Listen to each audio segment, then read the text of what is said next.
Welcome, welcome, welcome to our Mind the Moments Thursday morning gathering brought to you by Harvard Pilgrim Healthcare and Tufts Health Plan.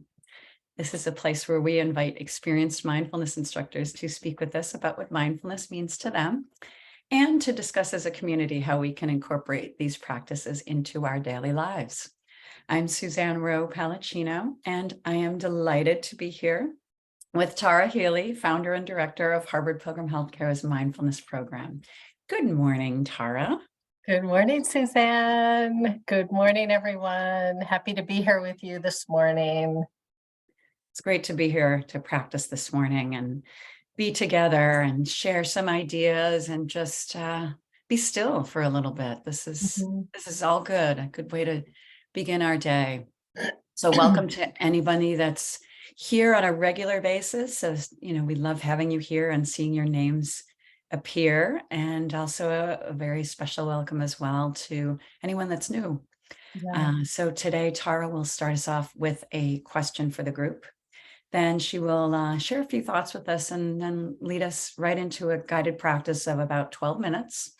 And that will be a mixture of guidance as well as some silent time. For anyone that's new, no concerns at all. We'll guide you through the whole thing. And after that, we'll have some time for questions and any sharing of information.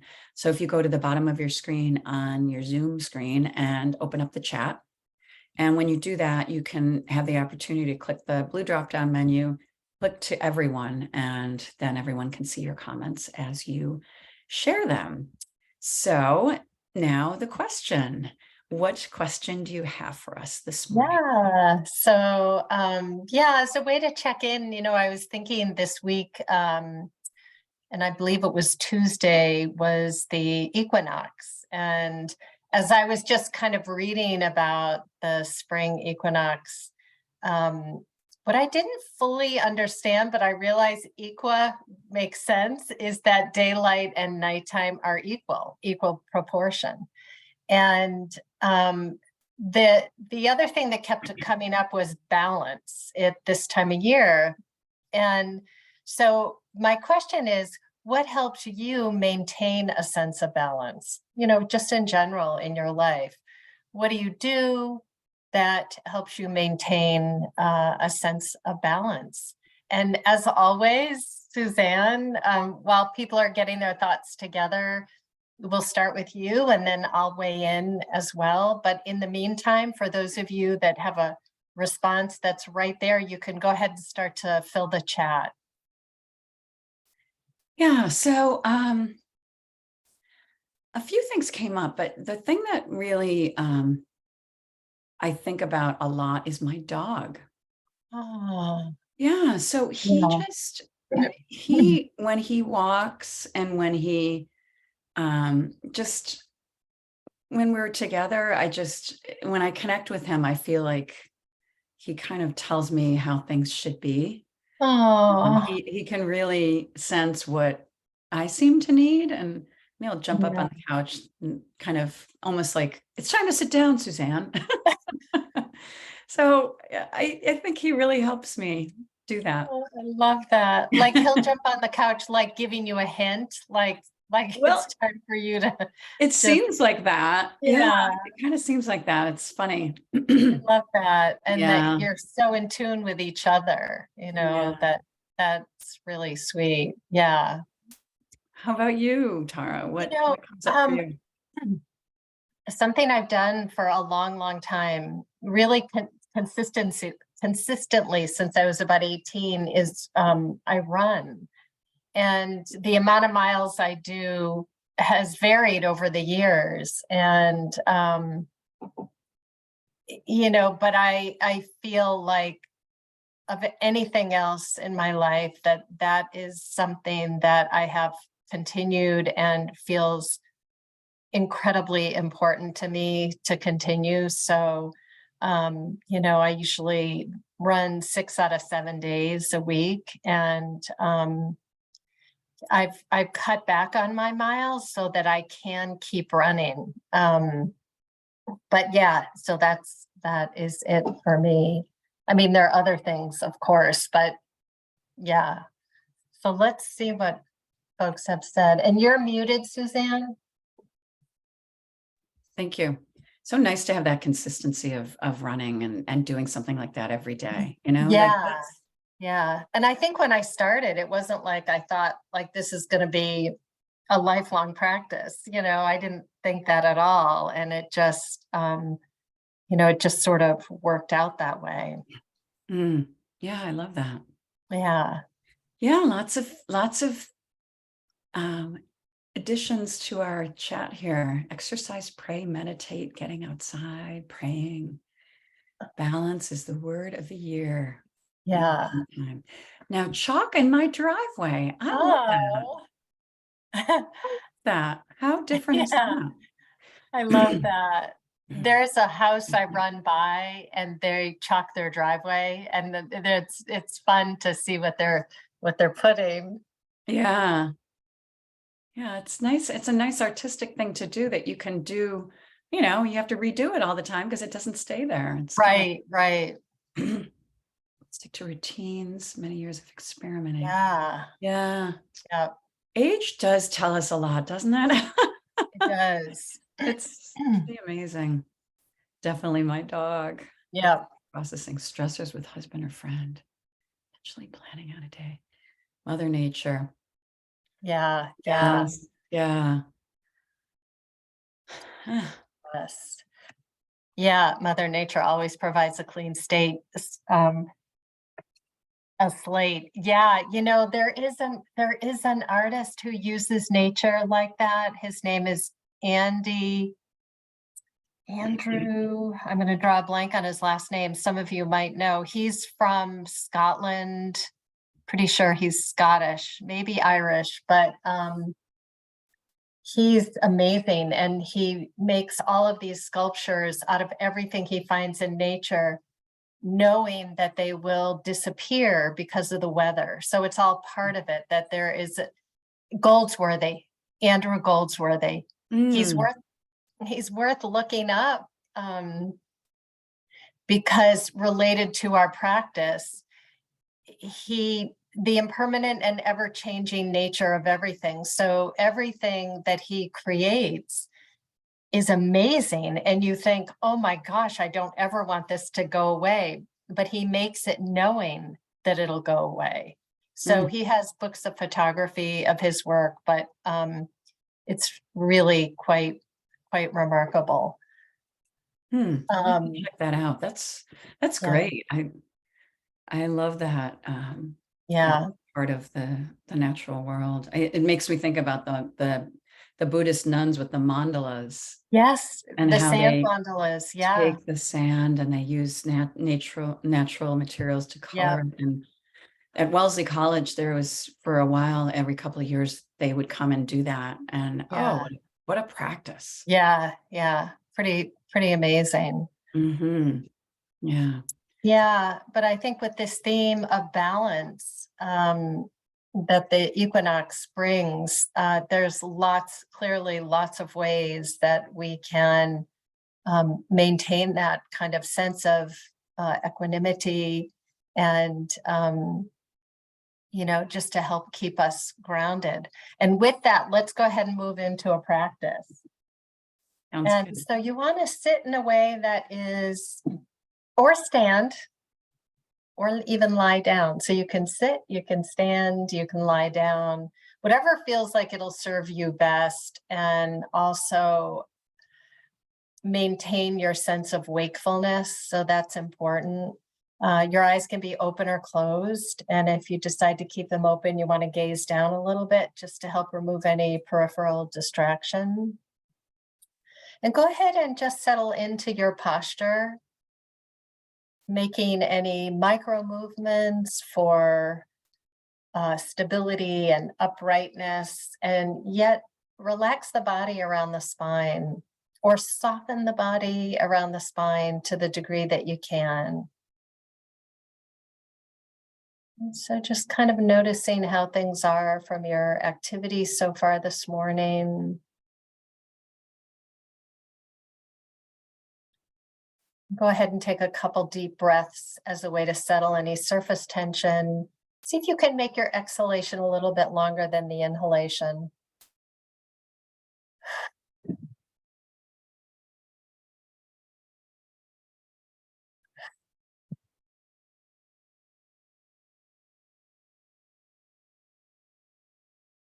Just notice what physical sensations are making themselves known to you. And that could be the points of contact with the back of the body and the surface. And that could be a pulsing or a tingling, vibration, temperature, anything, any physical sensations in the body. Receiving those.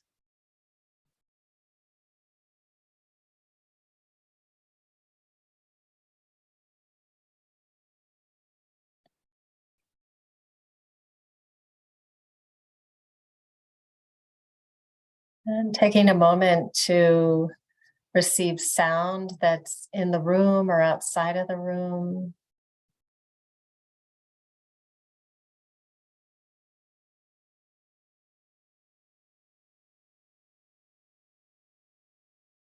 Just making a soft mental note, hearing.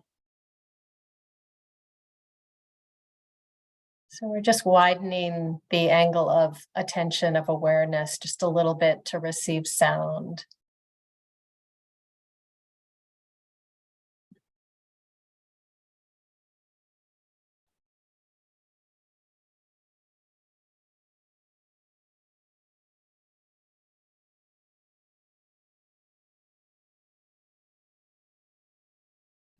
And bringing the awareness back inward to the body, allowing sound to remain in the background as it will. And bringing awareness back to whole body. And let's look for an anchor to help stabilize the wandering mind. So we're not trying to stop thought. We're simply seeing that when we've engaged in thought, we gently let it go, we soften the body, and we return to something to help anchor or stabilize attention.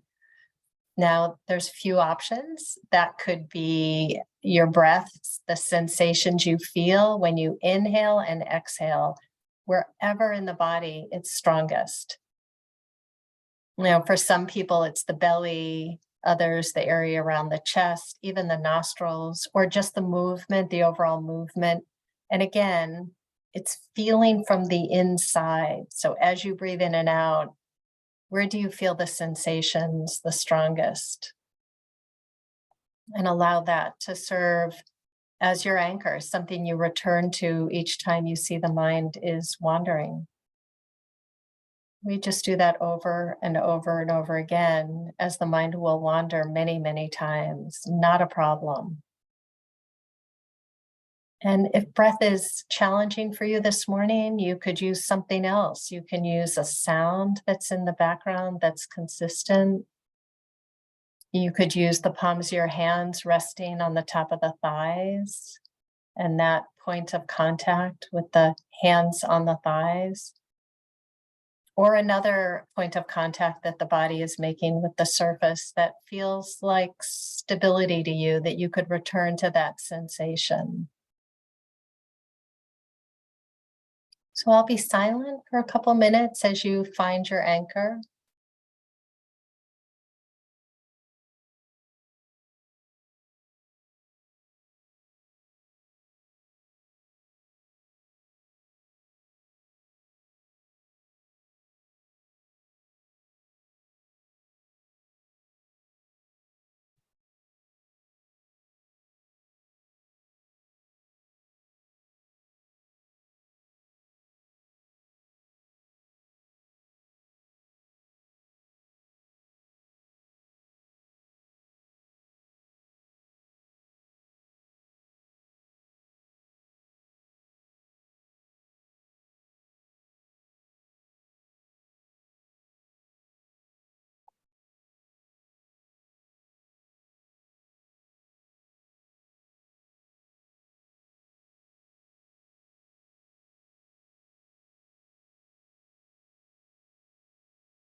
And as you locate a place for the wandering mind to land as an anchor, allow that to be for the remainder of the practice. There can sometimes be a tendency to try different things throughout the practice, but it's actually better if you stick with one thing for the remainder.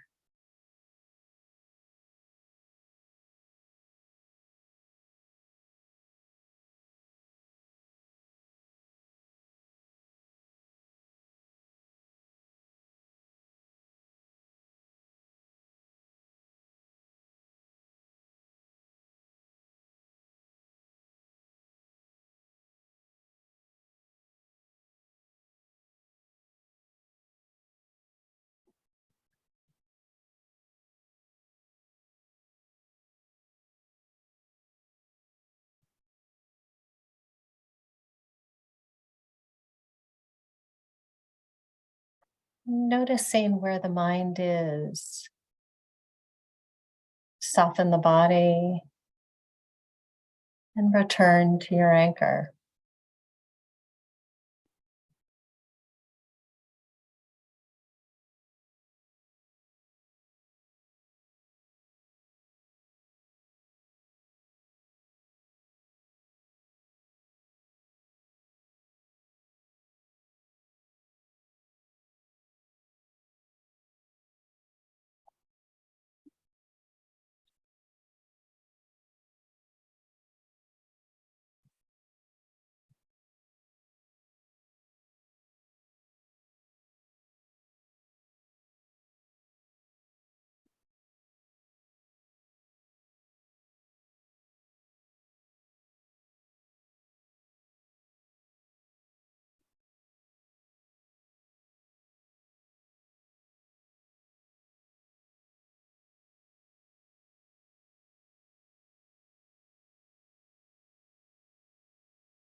Noticing where the mind is, releasing the narrative, the memory, the planning.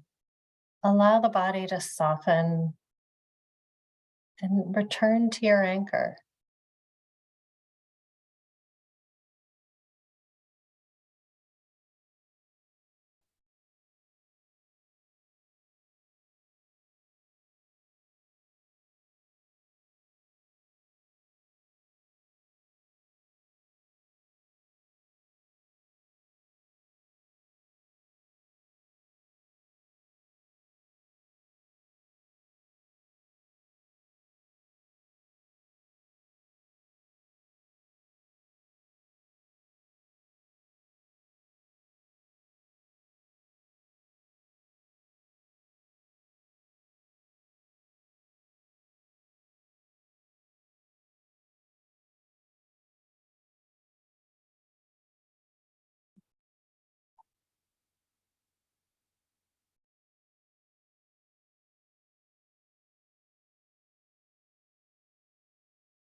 And as we bring this meditation to a close, may we be peaceful and at ease. May our heart be soft and open. May we be safe and protected, and our body healthy and strong. May the merit of this practice be for the benefit of all beings. And as you feel ready, if your eyes were closed, you can open the eyes.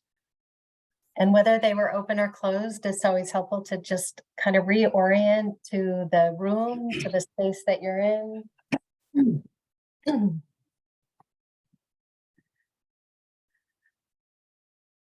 And welcome Tara. back, everybody. Yeah. It's that those extra moments of silent practice and can be so nice, you know.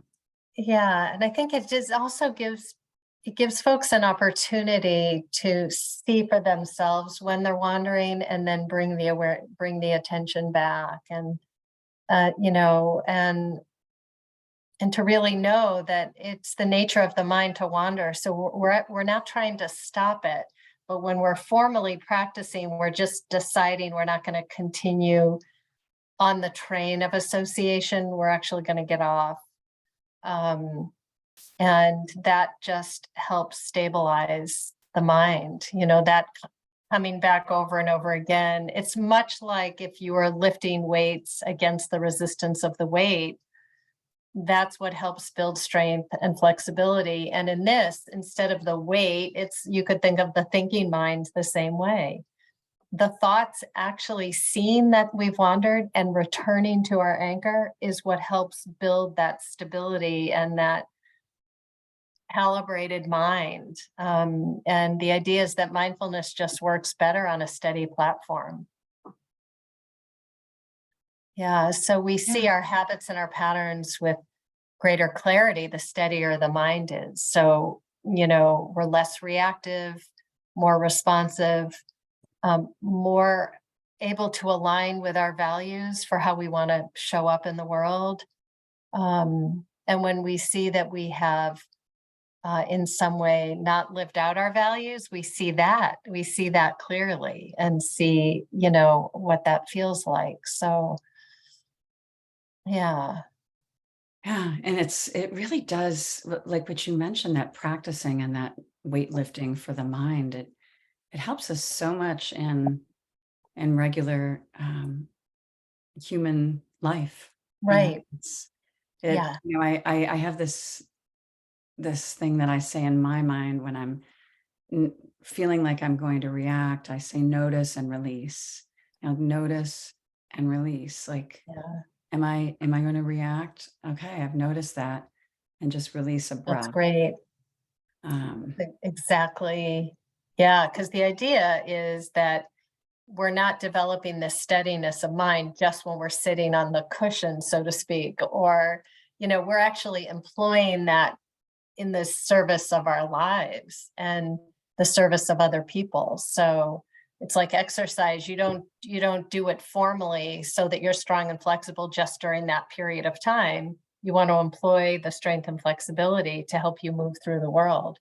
And it's the same with this, steadiness of attention, this cultivation of pro-social qualities that we then employ. And I think your example is a really good one, Suzanne, because the practice has helped you see the arising of that reactivity, and it's created some space for you to just really see it. And that now you have a decision, as opposed to the reaction occurs and it comes right out of your mouth. And, there's no space to actually see that what somebody has said or done has provoked you.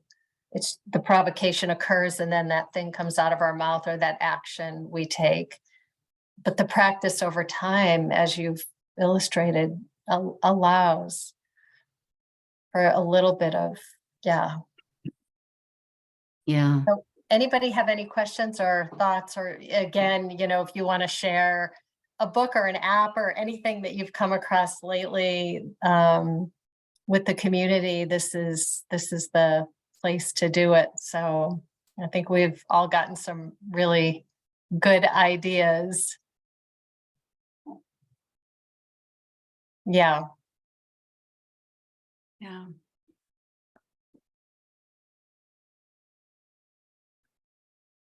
And I just like when the question you asked, I also was thinking about, a lot of people mention exercise. I was thinking about yoga and how, there's so many balancing practices within Yes. yoga, Yeah. and how, like they talk about finding a focus point when you're doing like half moon or some of these Yeah. things where you're on one foot leaning over, and how you find a dristi, they call it the dristi. Yeah. Yeah. I don't know I don't know what terminology that is, but and how that directly gets translated, but just that's so much about finding a focus point and helping that focus point balance you. And Yeah. No, you're right. yoga helps me too. Yeah. Yeah. No, yoga has all those, balancing postures. And yeah. Hmm. And that, that is when someone's mentioned about balance being the Brenda word for the year. Yes. It can be Yeah. such a loaded word too, and women have talked about women and men, people, parents, caregivers talk about, work-life balance, and how that can be really loaded. Yes. Um, Yes. For so sure. our Yeah. practice, there's a lot of, I feel a lot of gratitude for just having access to this practice, because Yeah. it really does help us. Likewise. I agree. Mm. So we're hoping it adds a little extra balance to your day and a little extra thought about noticing and releasing, and Yeah.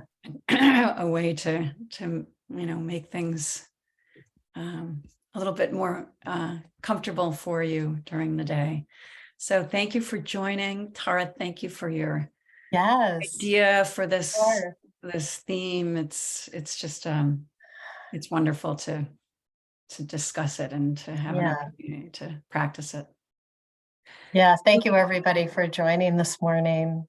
Yeah, and we'll be back on Tuesday. I have to check to see who's coming. Yeah. A So surprise guest. it'll be a surprise. Yes. So wishing everybody a good end to your week and a nice weekend, Yes. and look forward to seeing you next week. Thank you for your meditation and being with us this morning. See you soon.